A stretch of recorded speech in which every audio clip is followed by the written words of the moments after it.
Welcome to Outdrive, folks. I'm your host, Cliff Callis, and each week I'm bringing you actionable marketing insights you can apply to reach, connect with, and convert rural American consumers. Outdrive is powered by Callis, a full-service advertising agency with a focus on marketing rural America. Callis offers a wide range of integrated marketing services, including website development, search engine marketing, social media, video, and digital. We develop strategic and creative campaigns to build your brand and your business, and you can learn more about us at ecallis.com.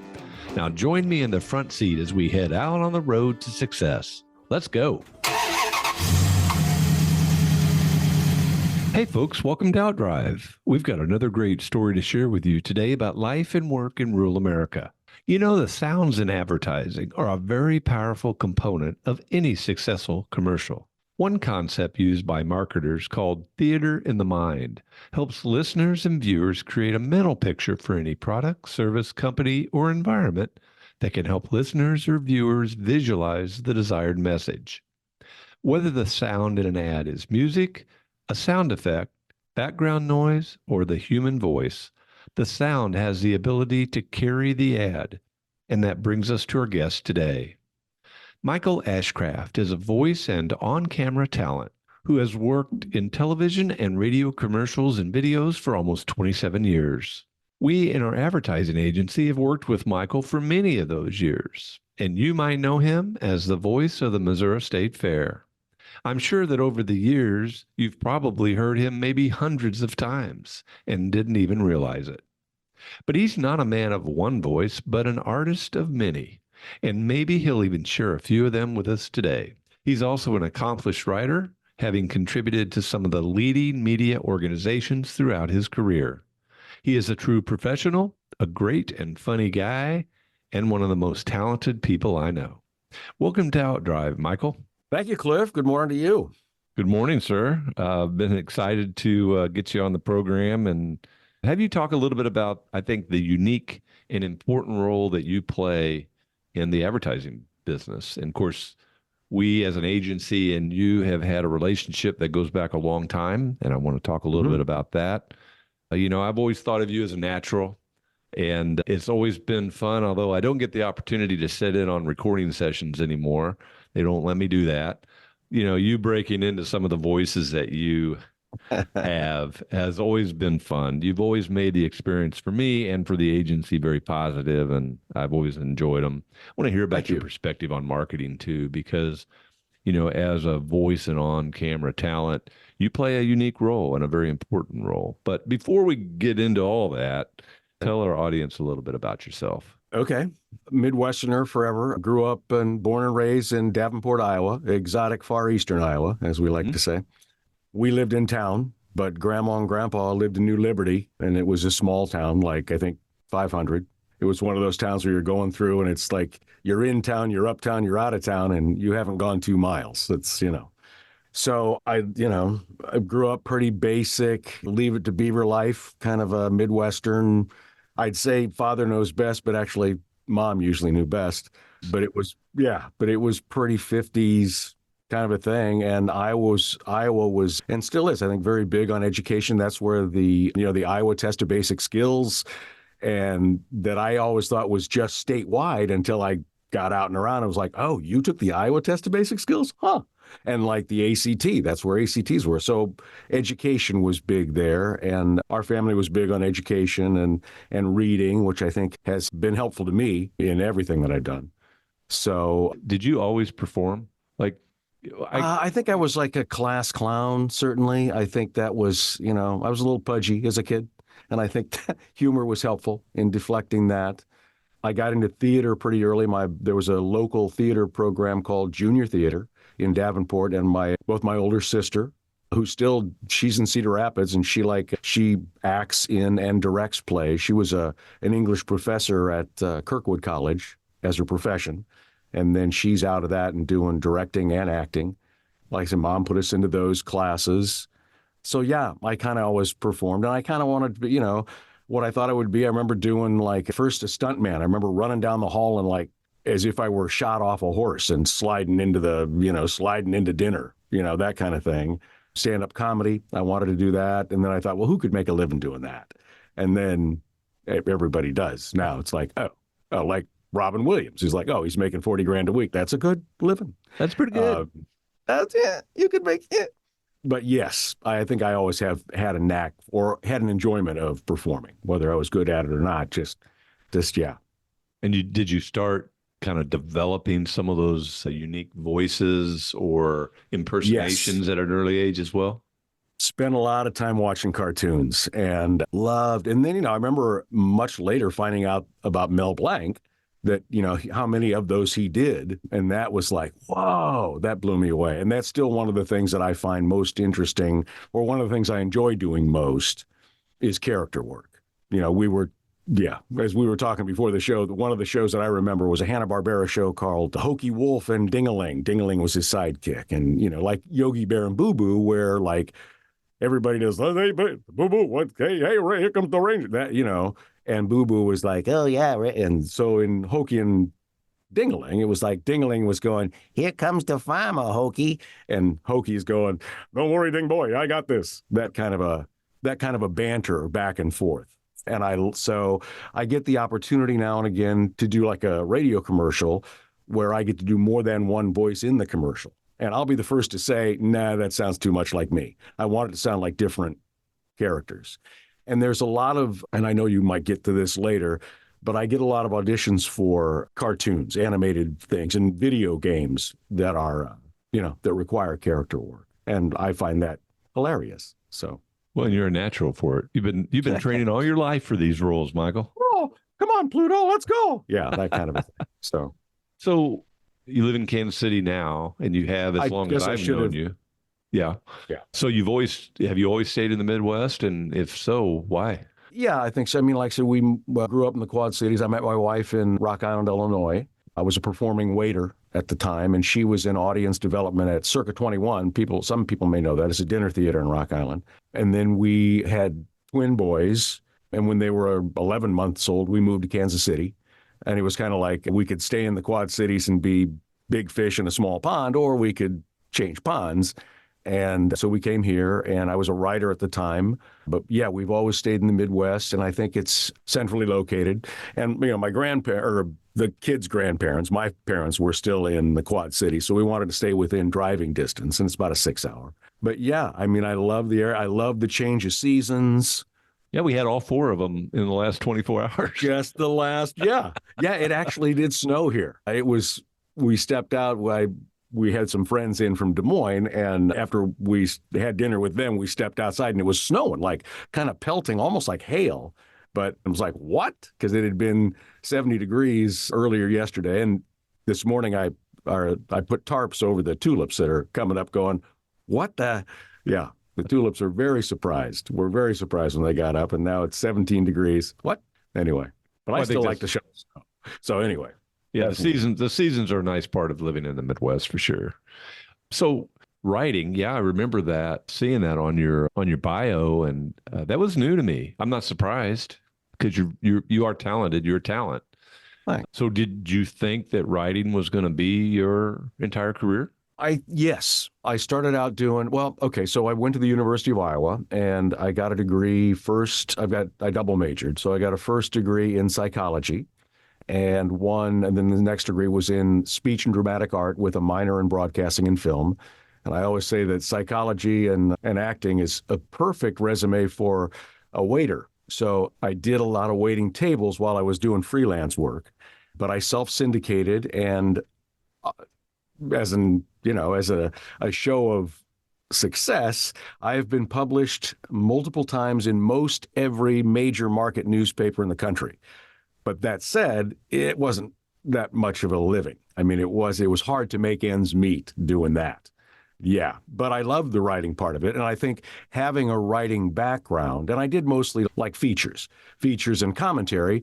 For the longest time, I was I stayed home with the boys, the twin boys, from the time they were 2 to 5 as the stay-at-home dad. And that was a kind of a unique place to be at the time. This would have been like early 90s. Mm-hmm. And so I kind of wrote a Mail Irma Bombeck column that I self-syndicated. And again, I did not get in the New York Times, and I got in the LA Times only once, but most other I was in multiple times. Chicago Tribune, Des Moines Register, anyway, St. Louis Post-Dispatch, the Kansas City Star, of course. But I think the writing has informed my doing voice work because I have a good sense of what the writer was going for. And if I don't, I'm highly directable is one of the things that I think is that I'm good at is like, okay, sure, tell me. I've got an ego for it where I want to make sure that I am getting what the client wants into the script and or out of the script, but I don't have an ego in the sense of, you're not going to hurt my feelings if you say that was awful, do it again. In fact, my favorite direction that I ever got, and I think this goes into enlightening the situation of creating a spot, is one of the producers went, "Can you do it so it doesn't suck so bad?" And he was just like, and I'm going, "Oh yeah, as long as I have, good direction, sure, not a problem." That's great direction. That was great direction. It's my favorite direction. I will never forget that. Well, I would, concur with your comments. You are very coachable. That's one of the things that we always liked about working with you because, quite frankly, I think to be a good entertainer or a good performer, you have to have an ego to drive, perfection or whatever it is you're trying to achieve. And so not everybody is coachable, but yeah, you are. And that's important, because I think I've always looked at it this way, if you're coming in as a director to audio or video, you sort of ought to know what you're looking for, and you ought to know what you're trying to achieve and what it ought to sound like and how words break and all that. You ought to kind of have an idea of that, and then leave it up to the performer to interpret your direction in their own way and then collaborate to get the final product. And so you always made it easy to do that because you are so coachable. Thanks. And I like to try and figure out what it sounded like in the writer's head and what they're trying to get in and out of it. I think that's pretty important. Trying to be earnest that way is very important. So was the evolution natural to become a voice and on-camera talent from years of writing? I think so. And I think as I said, with the freelance writing, it was hard to have a steady check. And I've never had a steady. I mean, there have been a couple of times I've had a 9-to-5 job, but I'm not very good at those. I was shown the door on a couple of them. Well, more than anyway, let's not go there. But because I like what I'm doing now. And, it's not that you don't work hard. You just don't work all the time. I mean, you're usually doing something to promote yourself to try and get work, but it's not a regular gig. Wait, where are we going with this? Well, tell me, you bring up a great point. Oh, the transition. Yeah, the transition. Yeah, like you say, I've liked to perform my whole time. I like doing that kind of I like to entertain people, just generally speaking. I like to be entertaining. And it was an enjoyable transition. My first really break, well, my first job, my wife was a creative director in the Quad Cities, and they needed a voice talent for a pro bono job. And I went, actually, I could do that. And so I started doing that. And then I got some radio work in the Quad Cities, but I was still a writer. And then we moved to Kansas City, still a writer. And we met at church, a woman that worked at Hallmark, and she got me into Hallmark doing what they had were drive periods. And so every like Christmas and Easter and Thanksgiving and yada, yada, they would put out a new group of products and they needed somebody to voice the videos. And it was a VHS tape that went out to like the Hallmark Gold Crown stores, and I would voice those. So, one of my favorite. Yourself there, by the way. Yeah. It did. Yeah. I mean, that was yeah. That did. So and then, you get a job a quarter, and then you get a job a month, and then you get a job a week, and that's almost a living. So that's good. Yeah. And then you wait tables and do whatever else you want to do. I've gathered signatures for petitions. I've catered. I've whatever. You do what you got to do. Do what you got to do. Yeah. It's interesting how you did your first gig, and it was pro bono, and you did it because you raised your hand and you said, I could do that. And, we still encounter that along the way where, a client has that guy down in purchasing that, he has a really good radio voice. I think he could really be a good on-air talent. And we're like, oh, okay, let's give it a try and see how it goes. But and you know what? Every now and then that works out, and it's fine. But I really think that there is a knack to doing what you're doing successfully and being good at it. And one of the things that we sort of say is, we're in the marketing business. We do all these different things. Other people can do them too. Hopefully, we do them better, and they get better results. And I think that kind of goes to your world as well. I think hiring a professional, while there is a cost involved, the value far overweighs that. I assume you sort of I buy into agree. that idea. I would agree with that. I would say thank you. And I've run into that before. And I think that, the thing that the client needs to realize is they've spent a good amount of time and effort figuring out with their ad agency what the message is they want to send, crafting that message into whatever time frame they need to craft it into. And then they get to and they've spent all this time and money, and they get to the very last point and go, well, yeah, like you say, Bob down in accounting, he has a great voice. Why don't we use him? It's like, well, okay, maybe he does, but can he? Yeah, there's more to it than that. And it's like, there's timing issues. Like I say, even with it happens fairly regularly that you're trying to cut a 30-second commercial and there's actually 45 seconds worth of copy and something has to be cut. And, having somebody that can say, okay, I can say this phrase faster that says the same thing, that's helpful in a booth. When you get in the booth and you're ready to do it, it's good to have somebody who knows what they're doing. Absolutely. And you know what? It's inevitable that happens because you always want to hear, Right. we always want to say more than what we have time to say. And, we do honestly work hard to try to not do that. But sometimes it's a challenge. And so collaborating in the studio is a great way to work that through. You as a former, as on-air talent, you do have a unique role in the advertising process.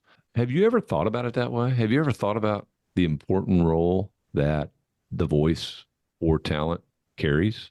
Pretty much every day. I mean, you were talking about, and you were laughing about you're dating yourself with the VHS tapes. When I started in the business, you had a cassette tape that had voice demos, clips of things that you had done. And then it was a CD.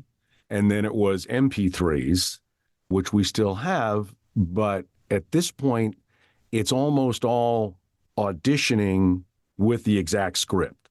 So like not every day, but pretty much every day, I'll get a request to read a script and I have to interpret it as I feel they want it interpreted. And they'll give you some direction, usually. But every day I think about, okay, who are they trying to reach and what do they want to tell them? And who's the person they want to sound like? Who's the person they want to be? So, yeah, that's how the business has changed, that you're doing the exact script that they want heard. And you're competing against the other thing that's changed is you're competing against a much broader range of people who are voice talents because you can do it with a laptop. So there's a lot more fish in the sea kind of thing. Yeah. Well, and they're everywhere. It's a small world we live in now because of digital technology. And you were talking about how you get work a minute ago, and how you always have to be. And I'm going to come back to that one, but when you get these scripts and you're interpreting them, and you're thinking about, okay, what are they trying to say and how, and then you talk about personality and tone of the brand and all that because that's so important. You've been the voice of the Missouri State Fair working with us at our agency for, it's been 25 years or most of the last 25 years. I would certainly say yes. Yes. I think that's true. I think actually, Cliff, I think you're my longest running, you're my steady job. So yeah, I love to hear that, frankly, because we value relationships so much. But I think about as the voice of a brand, how important that is in maintaining the consistency of the tone over a long period of time. Because in a situation like the fair, most of their promotion happens in about 30 days prior to Yes. the event. And then you don't hear from them the rest of the year. And so anything that we can do to maintain continuity and to build on that brand is important to us and the fair, of course. So having you in your longevity is very meaningful, very, very important. Thanks. Yeah, I agree. I agree. The continuity is important on when you hear it come up on the radio, you know who it is. It's like, oh, I like this, or I like this. whatever, I guess. Or I but don't yeah. like this. But Or I don't like this, but yeah, you hope they do. And I know I've had like pockets of things where for several years at a time, like I said, I believe you're the longest, but I think several years at a time. And in agriculture, there was a time mid to late 90s that I was alfalfa man for Pioneer Seeds. And they just built a whole campaign around alfalfa man. I don't remember much more about it, but they had an agency here in Kansas City. And of course, the main company was in Dallas. I say, of course, I'm pretty sure it's Dallas. But yeah, that was a thing where you create a character for them that is the name of the brand. And, they may have, depending on the audience that they're trying to reach, is how you make it sound, and the tone and the cadence is very important. so talk a little bit about some of those other more memorable roles or opportunities you've had as an announcer. Well, again, character. There was a terrible character story. I don't know if you can use this, but it was a septic tank cleaner. It was Enzo the enzyme, right? And it was and the Enzo the enzyme. They had like a mascot costume for him, but they wanted a voice for him. And so I did a couple of character voices, and then one of them was, so since it was Enzo the enzyme, I said, well, how about if he sounds like this? And as a gag. And they were like, we like that one. I'm going, no, don't use that. No, that was a joke. But the Enzo the enzyme, as far as I know, has that voice. It's a simple septic tank cleaning thing. So that was fun. And the alfalfa man thing, I'm trying to think of other characters. Well, you've also had the opportunity to do some kind of unique things as a result of the job. We were talking about John Deere, for instance. Oh, yeah. Tell your combine story. I think that's awesome. So working with John Deere here out of Kansas City, and they wanted to do a series on hay balers. So we were comparing them to Vermeers and Kubotas and whatever. And they have a test plot down in Florida. So we flew down there, and we're doing hay baling and actually doing it and discussing the various pros and cons of the various models. And at some point, the guy says, do you want to drive a combine? And I'm going, hell yeah. What, are you kidding me? That'll be great.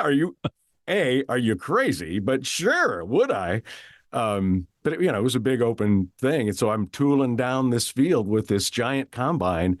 It was very exciting. It was like, whoa, this is cool. This is very cool. So, I could see that. I could just envision the smile on your face as you're driving through the field. That's awesome. Yeah.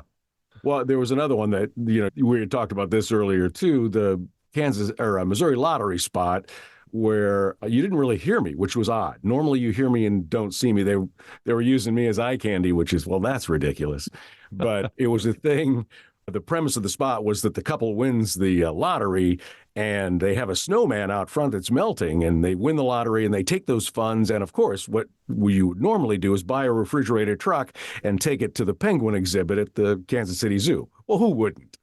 But we'd been shooting all day, and it was like late at night, and the last shot was at the exhibit because they wanted to wait till the zoo was closed. And so we're all wiped out. But then they go, well, if you're willing, they'll let you go inside the enclosure with the penguins. And it was again like, what? Yes, we get to go pet penguins. And they were, it was a gas. It was just so cool to have just penguins, just around you. And they let them, since their trainers were handling them regularly, they didn't mind if you petted them. And it's like they're like, whatever. So that was awesome. I didn't know petting penguins was on my bucket list, but I'm glad I did it. So that was very fun. Check that one right off. So you get opportunities all the time to read scripts and do commercials. How do you get this work? I know some of it has to be word of mouth or referral. No pun intended. Yeah. No, none. Yeah. No. How does work come to you? Do you do I marketing? I have a mean, do you do number. marketing for yourself? Yes. I mean, I work through a lot of agents. I have agents in various markets like Denver and Houston and Chicago and I don't know, Des Moines and Kansas City, of course. I even have a couple international, but yeah, anyway. And so they kind of curate the auditions that come in. And then they just send me the auditions and I record them and send them back. There are also a lot of sites that are called like pay for play sites, like Voice 123 is one of them, where anyone can go in, pay a fee that gives you access to auditions that you feel you're right for. And so you can make those your decisions on your own. I kind of prefer to have the agents go ahead and curate it for me. That may be a little old school, but it seems to work. So, like I say, they're national things for both on camera and for voice. And then you need to take those clips. In fact, I just got a clip today. I do the TSA announcements for a couple airports, but the Quad Cities Airport, hometown airport, and I just voiced a TV spot for them, and so I get that, and then I post it on my YouTube channel, and then send that out on Facebook and LinkedIn. Do social media that way. So yeah, and that's kind of an ongoing process. And editing demos, like I'll create a fresh demo by adding clips of both audio and video together and posting those and just putting yourself out there and reminding people that you're still there. Here's who I am and here's what I can do for you. That kind of a thing. What's always cool when I might have the TV on, I might be watching it, might be in the background, or I'm somewhere and I hear the voice. I'm like, I know that voice. And I'm sure there's lots of other times I hear the voice and I don't associate it with you because it's one of your many others. Might be doing some other kind of a voice there. It could be someone else. You don't know. You don't Sometimes you don't know. Right. Yeah. You try and change them yes. Like I said, it's that cartoon background. God, I love it. Yeah. So we talked about what's that? Nothing. I was saying, here's my old buddy Bert. So anyway, yeah. Well, we talked a little bit about how technology, I think, has changed your world, our world certainly as well. And I remember back even producing some radio, and this is kind of off tangent a little bit, cutting film with a razor blade, and that's how the editing was done when it was still reel to reel. So on a broader scale, with the unique role that you play in the marketing and advertising process, I know you pay attention to things that are going on out in the industry. What are some cool things maybe that you're seeing happening in the marketing world today that you think maybe are really effective or that really just stand out to you for some reason or another? Well, I think one of the benefits of marketing now is how targeted it can be. It's not, broadcast is certainly a big part of it, but there are so many ways to be more targeted to the people that actually need to hear your message, whatever industry or product you're offering. And I think that is a good thing. It fragments the marketplace. It's no longer ABC, NBC, and CBS. It's 1,000,005 different things you can do. Now, from my standpoint, that gives me that many more options to do what I do. So I can do it in audio books and video games and, a million other ways that you can use your voice or be on camera. And there's a lot of different places looking for content.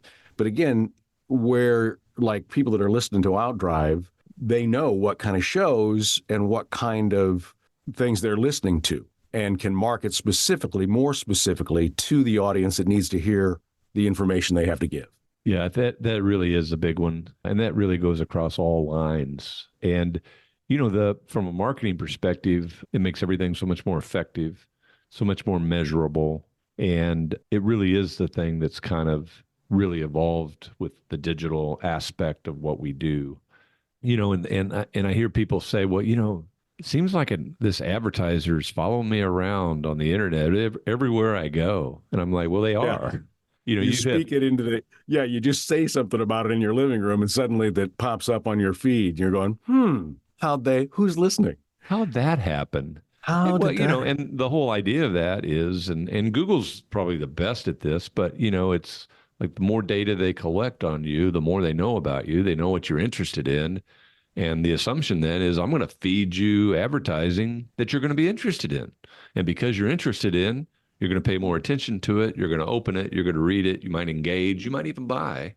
And that's a capability that we didn't have in our toolbox, in earlier days. And it's powerful. It's a little scary, a little stalky, but at the same time, the whole premise is just like Google search.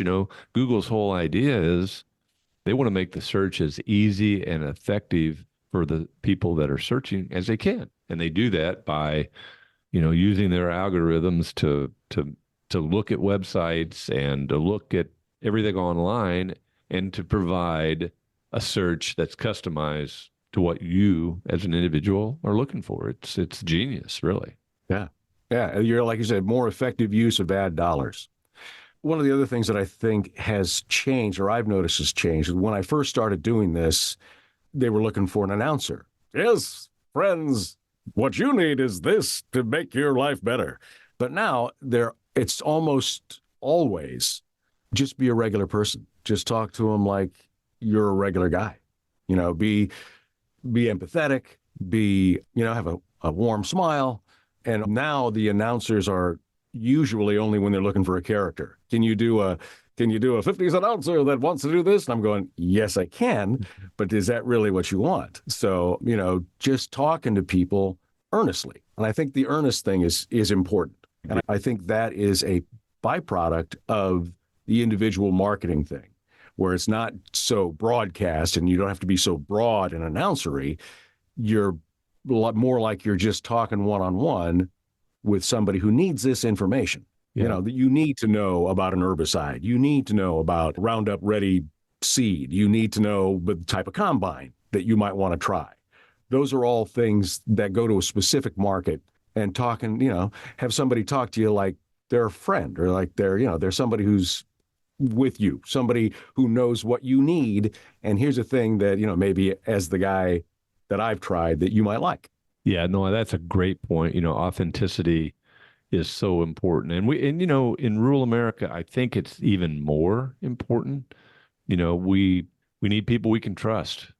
And, a trusting voice means a lot. So that authenticity really is important. Michael, I've really enjoyed visiting. I always do. I loved it last summer when you popped into our office when you were going to the fair, and we were able to catch up for even just a couple of minutes. As we wind down here today, I mentioned rural America and the importance of authenticity in rural America. When I say those words to you, as a guy who grew up in the Midwest, lives in a good-sized city, what does rural America mean to you? It evokes community, sense of community. I love the landscapes. I love the land and the dirt and the soil. I do some little backyard gardening, that kind of thing. But getting your hands dirty, I love. In fact, on my right hand, I've got a 3-inch slit from a barbed wire fence. That's how I learned which was right and left. The right one has a big scar on it. Throwing apples at pigs, feeding it. Anyway. But I think community is important in rural America, and knowing your neighbors. We have, here in where I live, the neighbors, we share a driveway, as opposed to the next neighbor is 3 miles down the lane, So we have a community here, but the broader community in the rural market has to stick together. I remember my grandfather in New Liberty, he was the guy that went out and changed the light bulbs in the streetlights. He had a big pole, changed the streetlights. He was part of the volunteer fire department. He drove semi for Kent Feeds. My grandmother worked at the post office and the sale barn. Yeah. So that kind of community where everybody pitches in because there's not, because there's that, everybody pitches in because there's that sense of community that people love there, and the land and being outside and, being in nature. And it's, like I said, it's one of the reasons I like the Midwest, the change of seasons, the air, I like to be in it. Love that perspective. Hey, Michael, as we wrap up, what else would you like to share with our audience today that you think they might find interesting or maybe even inspiring? Well, I think that, as everyone knows, change is inevitable. And I think embracing change is a good thing. It's a hard thing. You get set in your ways. You have a certain way you want to do something. And I tend to think that, well, that's the way I've always done it, and I should do it that way. I think it's better to be smarter and better to be open about new technologies, new ways of reaching people, new ways of doing what you do, new and better ways of doing what you do, and be open to those opportunities. That's great insight. Thanks for sharing that. And man, thanks for being with us today.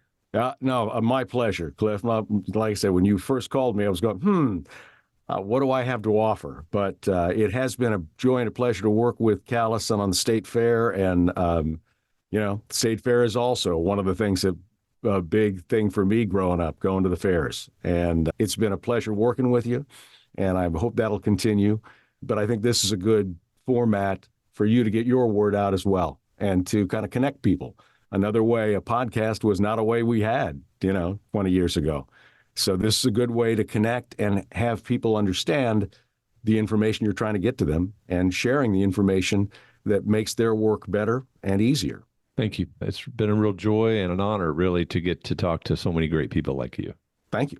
Thank you very much. Thanks for having me. You're I welcome. appreciate it. Hey, folks, thanks for listening to Outdrive. I hope you've enjoyed our visit today with Michael Ashcraft, voice and on-camera talent. Come back again next week, and I'll take you down the roads of rural America, where it's heaven on earth. Thanks for taking a ride with us on Outdrive. This episode is complete, so head on over to ecallis.com for more insight you can apply to help drive your business growth. And be sure to sign up for our free monthly e-letter, Outthink, for even more helpful content about marketing to rural America. Have a great day and keep on driving.